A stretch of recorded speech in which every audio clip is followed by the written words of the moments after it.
కొత్తపల్లె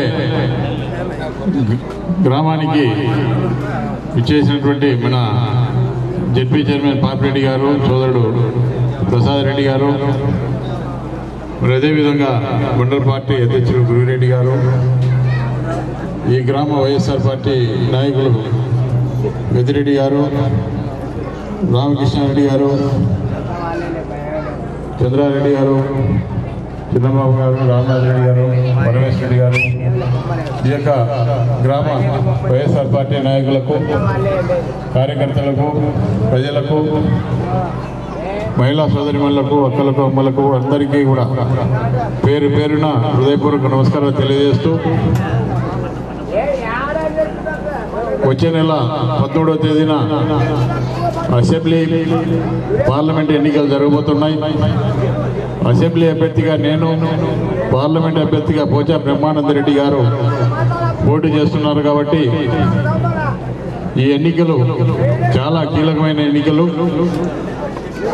ఇది ధర్మానికి అధర్మానికి జరిగే ఎన్నికలు కాబట్టి ఈ యొక్క మనమందరం కూడా ధర్మం వైపు నిలబడి, ఈ మాట ఎందుకు చెప్తా ఉన్నానంటే మన ప్రియతమ ముఖ్యమంత్రి జగన్మోహన్ రెడ్డి గారు కులాలకు, మతాలకు, పార్టీలకు, ప్రాంతాలకు అతీతంగా ఈ యొక్క సచివాలయ పరిధిలో అబ్దుల్లాపురం, కోర్నపల్లి, అదేవిధంగా ఈ యొక్క ఉమ్మాయిపల్లి తాండా, తోళ్లమడుగు గ్రామాలకు సంబంధించి 24,68,00,000 మీ యొక్క బ్యాంకు ఖాతాల్లో ఈ 5 సంవత్సరాల్లో వేయడం జరిగింది.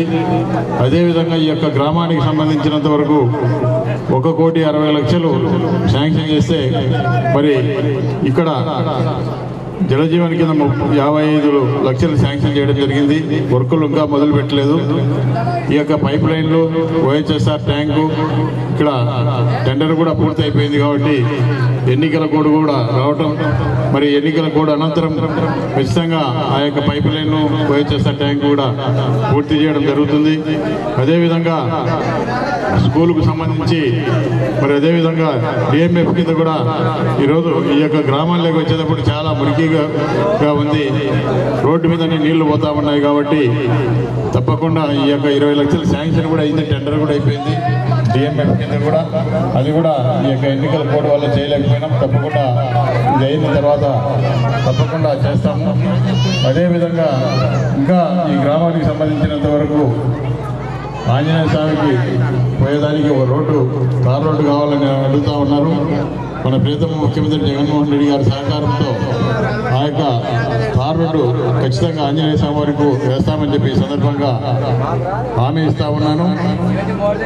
అదేవిధంగా మరి 5 సంవత్సరాలుగా మరి ఎన్ని పథకాలు మనం పొందడం జరిగింది. కాబట్టి జగన్మోహన్ రెడ్డి గారికి ఆయన రుణం తీర్చుకునే భాగ్యం మళ్ళీ మనకు రావటం, వచ్చే నెల 13వ తేదీన ఎన్నికలు జరుగుతున్నాయి. కాబట్టి మనం అందరం కూడా ఏదైతే లబ్ధి పొందినామో ప్రతి ఒక్కరు కూడా లబ్ధి పొందిన ప్రతి లబ్ధిదారుడు కూడా జగన్మోహన్ రెడ్డి గారి సహాయంతోనే ఈ లబ్ధి అంతా కూడా చేకూరింది. కాబట్టి మరి జగన్మోహన్ రెడ్డి గారు ఓటే చెప్తా ఉన్నారు, మీ కుటుంబాలకు మంచి చేస్తేనే నాకు ఓటు వేయమని చెప్పి అడుగుతా ఉన్నారు. కాబట్టి ప్రతి కుటుంబం కూడా ఈరోజు లబ్ధి చేకూరింది. కాబట్టి అందరూ కూడా జగన్మోహన్ రెడ్డి గారికి ఓటు వేసి ఆయన ముఖ్యమంత్రిగా చేసుకుంటే మనకు ఈరోజు ఏ విధంగా అయితే సంక్షేమ పరిపాలన మనం అనుభవిస్తూ ఉన్నాము, మరి రాబోయే 5 సంవత్సరాలు కూడా అదే విధంగా ఉంటుంది.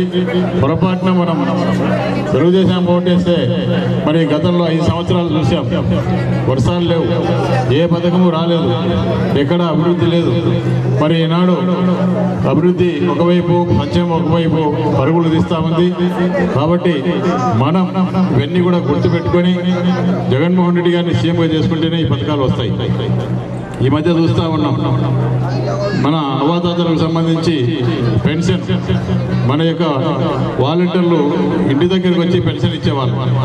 ఈరోజు మన ఒక సచివాలయం ఏర్పాటు చేసి మనకు వాలంటీర్లు ఏర్పాటు చేయడం వల్ల ఎక్కడ మన కొల్లిమూలకు కానీ ఇతర ప్రాంతాలకు వెళ్ళే పని లేకుండా ఈరోజు అన్ని పథకాలు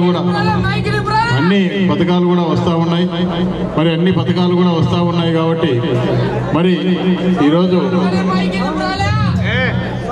అన్ని పథకాలు కూడా వస్తూ ఉన్నాయి. కాబట్టి ఈరోజు ఈ యొక్క పథకాలు మరి మనసులో పెట్టుకొని, ఎందుకంటే ఓటు వేసే ముందు ఆలోచన చేయండి, మనకు ఏ ప్రభుత్వం వల్ల లబ్ధి చేకూరింది, ఏ ప్రభుత్వంలో మనకు మంచి జరిగింది, మరి గతంలో తెలుగుదేశం పార్టీ అధికారంలో ఉన్నప్పుడు ఏ విధంగా సంక్షేమ పథకాలు వచ్చినాయి, మరి ఈ సంవత్సరం ఈ యొక్క 5 సంవత్సరాల్లో 2 సంవత్సరాల్లో కరోనాకు పోతే ఉన్న 3 సంవత్సరాల్లో కూడా మరి 5 సంవత్సరాలు కూడా ఎక్కడ కూడా తగ్గకుండా కరోనా వచ్చినా కూడా ఎక్కడ కూడా కరోనా పేరుతో మరి రద్దు చేయకుండా అన్ని పథకాలు కూడా ఇవ్వడం జరిగింది. కాబట్టి మరి ఇటువంటి ముఖ్యమంత్రి మళ్ళీ మనకు కావాలి. ఎందుకంటే ఇతర రాష్ట్రాల్లోనే మనకు ఇలాంటి పరిపాలన మళ్ళీ కావాలని చెప్పి ఇతర రాష్ట్రాల వాళ్ళు కూడా కోరుతా ఉన్నారు. ఎందుకంటే ఈరోజు ఈ యొక్క వాలంటీర్ల వ్యవస్థ, ఈ యొక్క సచివాలయ వ్యవస్థ చూసిన తర్వాత మరి ఈ యొక్క ఆంధ్రప్రదేశ్ రాష్ట్రంలో ఏ విధంగా పరిపాలన జరుగుతూ ఉంది, ఏ విధంగా వాలంటీర్లు పనిచేస్తూ ఉన్నారు, ఏ విధంగా సచివాలయ వ్యవస్థ నడుస్తూ ఉంది అని చెప్పి వాళ్ళ రాష్ట్రాల్లో కూడా ప్రవేశపెట్టాలని చెప్పి ఈరోజు ఇతర రాష్ట్రాల వాళ్ళు కూడా మనల్ని ఆదర్శంగా తీసుకొని పనిచేయాలని చెప్పి ప్రయత్నం చేస్తూ ఉన్నారు. కాబట్టి ఈరోజు పనిచేసే వాళ్లకు, పనిచేసే ముఖ్యమంత్రికి ఓటేయండి, పనిచేసే ఎమ్మెల్యేకి ఓటేయండి. మరి మీ యొక్క ఏ చిన్న సమస్య వచ్చినా నాకు ఫోన్ చేస్తూ ఉన్నారు, విసురుకాలు అన్నీ కూడా నీకు పలుకుతా ఉన్నాను. ఈరోజు మరి ఇన్ని మంచి పథకాలు మనం లబ్ధి పొందుతా ఉన్నాం. కాబట్టి మీరందరూ కూడా వచ్చే నెల 13వ తేదీన ఫ్యాన్ గుర్తు మర్చిపోకుండా ఫ్యాన్ గుర్తుకు ఓటేసి మీరు 2 ఓట్లు ఇస్తారు, 2 కూడా ఫ్యాన్ గుర్తు పైన వేయండి.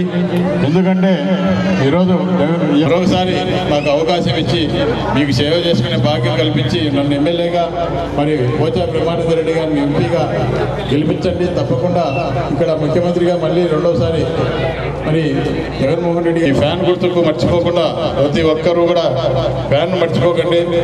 కాబట్టి 13వ తేదీ వచ్చే నెల 13వ తేదీ ఎన్నికలు జరుగుతూ ఉన్నాయి. కాబట్టి తప్పకుండా మీరు ఫ్యాన్ గుర్తు పైన వేయించి మమ్మల్ని ఆశీర్వదించవలసిందిగా మరొకసారి కోరుతూ సెలవు తీసుకుంటాం. ఫ్యాన్ గుర్తుకే ఓటేద్దాం, కాటసాని రామిరెడ్డి గారిని గెలిపించుకుందాం.